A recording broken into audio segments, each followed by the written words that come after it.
మా కన్నయ్య అయితే చాలా పెద్ద పని చేస్తాడు. ఏం పని చూసేద్దాం రండి. పిస్తా అయితే అన్ని ఒలిపిస్తున్నా. ఇదిగోండి కాజు, గుమ్మడి గింజలు, తర్బుజ గింజలు, హాఫ్ కేజీ అయితే బాదం నానేసి పొట్టు తీస్తున్నా. దీన్ని అయితే పొట్టు తీసిన తర్వాత మంచిగా వేంపి అప్పుడు మనం మిక్స్ పట్టేద్దాం.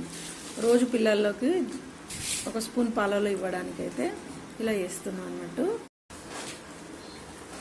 ఇవైతే సన్ఫ్లవర్ తెలుసు కదండి విత్తనాలు. ఇవైతే సపరేట్గా వేయించి మిక్స్ పడతా. ఇవి వేపుళ్ళలోకి చాలా బాగుంటుంది, కూరలలోకి వేయడానికి, ఇంకా పాలలో వేయడానికి కూడా. ఇదైతే సపరేట్ మిక్స్ పడుతున్నా హాఫ్ కేజీ. ఇంకా వాల్నట్స్ కూడా మనం చక్కగా దూరగా వేయించి ఇప్పుడు మనమైతే మిక్సీ పట్టిద్దాం ఫ్రెండ్స్.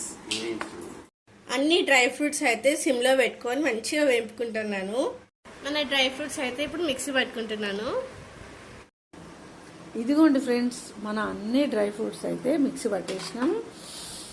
పాలలో కలుపుకొని తాగడానికి అయితే చాలా టేస్టీగా ఉన్నది. ఆల్రెడీ తాగేసినాం. ప్లీజ్ మన ఛానల్ని లైక్ చేయండి ఫ్రెండ్స్, సబ్స్క్రైబ్ చేసుకోండి. ఇప్పుడైతే మనం ఇలాంటి బాక్స్లో తీసేద్దాం. ఇదిగోండి